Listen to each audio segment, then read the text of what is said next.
Is Mitchell Starc Australia's best all-format bowler ever? No. And if not, who is? Glenn McGrath. Okay. Yeah, Glenn McGrath, Brett Lee. And so if he isn't, Shane where does he stand? He's behind So Warne. we're talking about red ball, pink ball, white ball. Oh, pink ball. So Glenn McGrath bowled one season in the IPL when he was basically 40 or something and still didn't go for any runs and took a bunch of wickets. Like, what would That doesn't surprise me. What would he have done in his prime? Yeah. If he's probably bowling about 75 miles an hour at that point. I think McGrath is head and shoulders above everyone else. Yeah. Warne has a weird one-day record, right? Because we remember him as great because of the '99 World Cup, but he actually doesn't play that much one-day cricket because Australia didn't pick him for years. No. And then he's banned. And then he got banned and never came back. And we see a little bit He of won it twice, though, didn't he? Hey? He won it twice? Once or twice? He only won one because he didn't play in 2003. He had the drugs ban. Yeah, he was injured, wasn't he? Drugs ban. Well, both, yeah. When was the betting ban? Hey? When was the betting ban? That was in the 90s. That was in the 90s. Yeah. He dislocated his I don't think he shoulder. was What are they carrying? I don't think he had. No, 99 was when he was coming back from the injury. No, he dislocated his shoulder because we were there to see him get Oh, carried at off. Melbourne. Melbourne. Yeah, I was at that game too. Yeah. So. Probably sledging you. Yeah, But, definitely. I think that was Bats'. It might have been Bats' debut. Yeah. Yeah, it was Bats' Well, debut. fine. I think it was Bats' debut. You know, me, Adam Hollyoak, Rob Key were watching, having bets on how many the next over was going to get. By the time 10, 15 overs were coming, we were going from 6 and over to 12 and 14 and over as Gilchrist and Ponting went. But if you remember right, Lee bowled that spell because Lee bowled that. England were winning. England were winning, five down, and then Brett came on and bowled 90 mile an hour at the base of the stumps. So that Ian Blackwell and Andrew Flintoff still haven't seen theirs yet. Knocked them straight over. But if you remember, Warney did his shoulder. Yeah, and that was leading into the World. That was leading into the World Cup. And these drugs ban came trying to get fit for the World Cup, I think. Yeah, so I think we'd have to have a look at So Brett Lee's another one. Yeah, Brett Lee isn't above Mitchell Starc. I don't think he can pick Brett Lee above No way. Mitchell. Mitchell Starc was the best white bowler in the world for a long period of time, wasn't he? And I think he's a better test bowler than Brett Lee. No, I don't think there's a lot in it. I think he's a marginally better test bowler than Brett Lee as well. Really? Yeah. I think it's quite a lot. I wouldn't have said quite a lot, no. No, I think on average he's a lot better, but if you look at the eras they played in, Brett Lee actually bowls in the era where everyone was making runs, and Mitchell Starc hasn't. So I don't think there's as much between it. If you take out the pink ball, perhaps Brett Lee is the better test bowler, but if you include the pink ball... But Brett Lee was bowling behind McGrath and Warne for the majority of his career, not behind Warne necessarily. Yeah, but in the Lee, same. Starc's been bowled So with he Cummins was allowed. and Brett Lee was Hazelwood. allowed to play one role, wasn't he? Yeah, not but allowed. I mean, Hazelwood, Cummins and Lyon. yeah, but Mitchell Starc has had to play a lot of different. I mean, we talked about it in another video, which you can check out on the talkSPORT Cricket YouTube channel. It's not just about throwing him the new ball and saying. But I think it was bowl for a long. fast. See, I think it was for a long time. But he's progressed. But now as he's progressed. Yeah. But if you look at Brett Lee, Did Brett Lee ever progress? Yeah. So if you look at the end of Brett Lee's career, when all the bowlers retired, that was when Brett Lee was at his best in Test cricket. And I actually think it was partly because he got the new ball, right? Yeah, yeah. Like, Well, how do you get the new true. ball when Gillespie and McGrath are there? And if you think about it now, it probably would have made more sense for Australia to give Lee the new ball and Gillespie first change. But they were like, well, Gillespie's the second best bowler in the world. We're not taking the new ball off him. So I think that Brett Lee was probably poorly used, but I still think, and I have to, I'd have to go through it line by line. But I think if I went through it line by line, Mitchell Starc I would have slightly ahead of Brett Lee. Yeah. So I probably have McGrath and Warne ahead of both of them, and maybe those two in the next bracket. And of recent times, Hazelwood's been incredible in white ball cricket. Yeah. Hazelwood's T20. He does not look like He just won an IPL out of nowhere, right? Like exactly. that bowling lineup, I was looking at that on paper going, how's RCB going to... And Hazelwood just went, it's all right, I'm just going to do everything. And then he got injured at the end and the other bowlers stepped up for him as well. But Hazelwood's been brilliant over the last couple of years. Cummins has great numbers in white ball cricket, but it's very rare that I feel like he has a great impact in white ball games in the way that the other guys do. For the older ones, was it McDermott had a... McDermott's an interesting one. McDermott had 87 good World numbers. Cup. Yeah, he good in the World Cups. Yeah, 87 World Cup, he basically, before slow balls really had taken over, he was bowling cutters and was really, really good. He was also a very fast bowler. But I don't think there's many other guys around there. Like, you've got guys like Paul Rifle, who were good one-day bowlers. Yeah. Nathan Bracken, good one-day bowlers, but maybe didn't have the test careers. Or, not that Rifle had a bad test career, but I don't think you put him on McGrath was probably. When you sent me that, I had McGrath, Lee, Warne.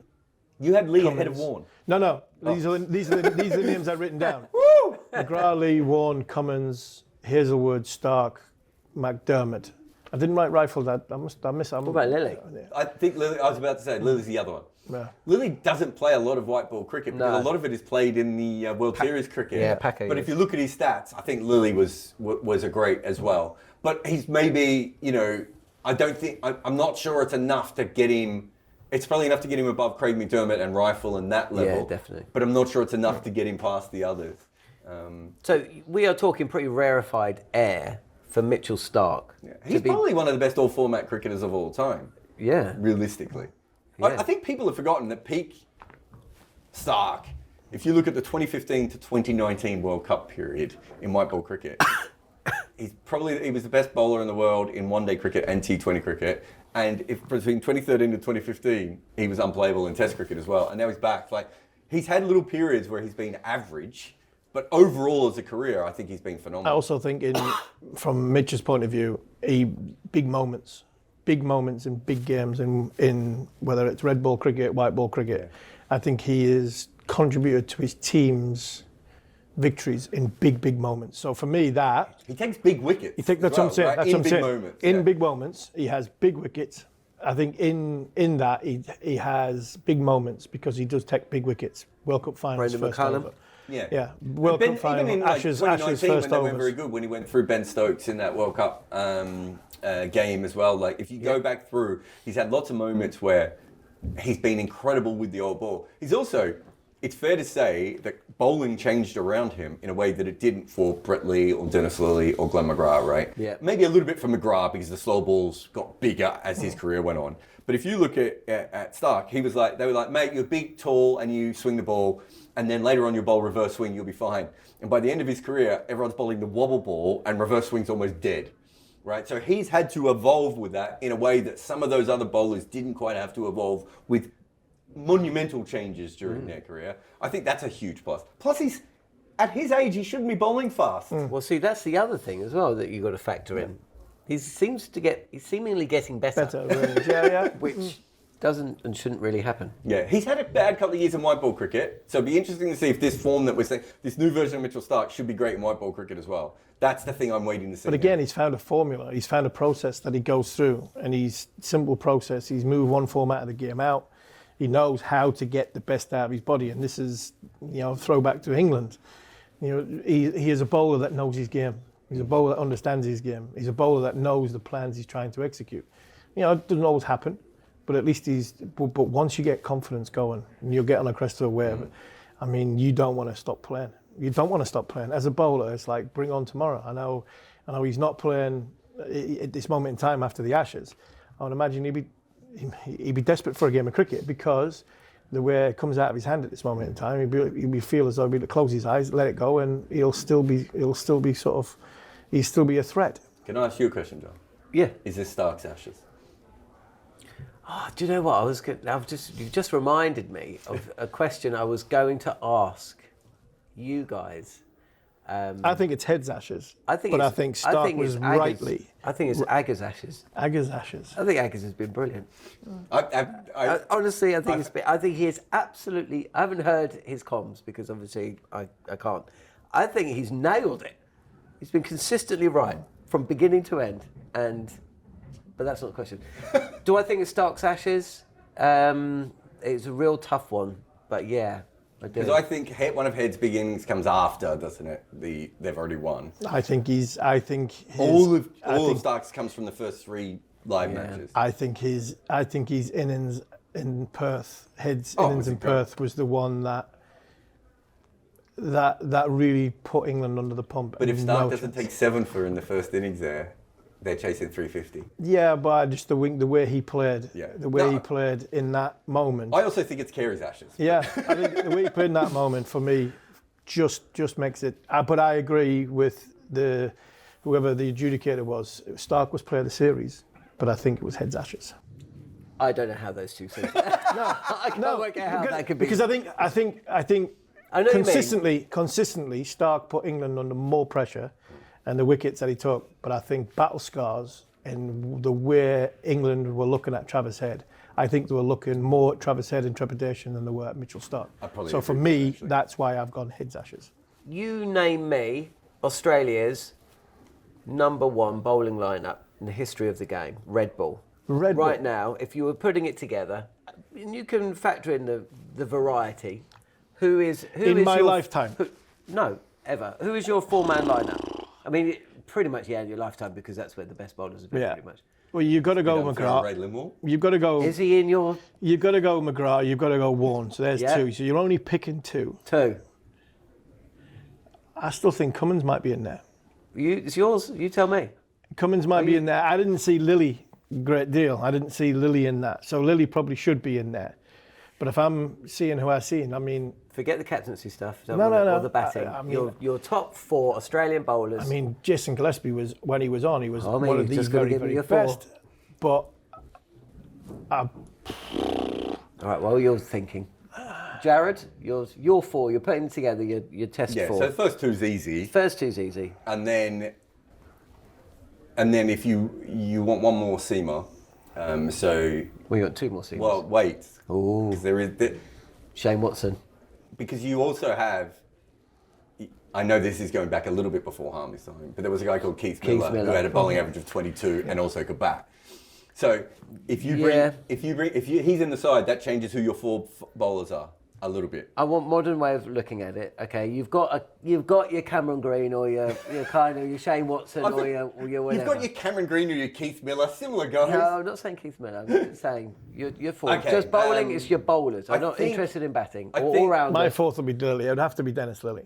It would be Cummins and Lilly, and then if I wanted the left armour, it would be Davison or Starc. And so your answer is? Do I need a left armour? Yeah, I'll leave out Lilly for Davison, Alan Davison. Okay, and McGrath. white ball?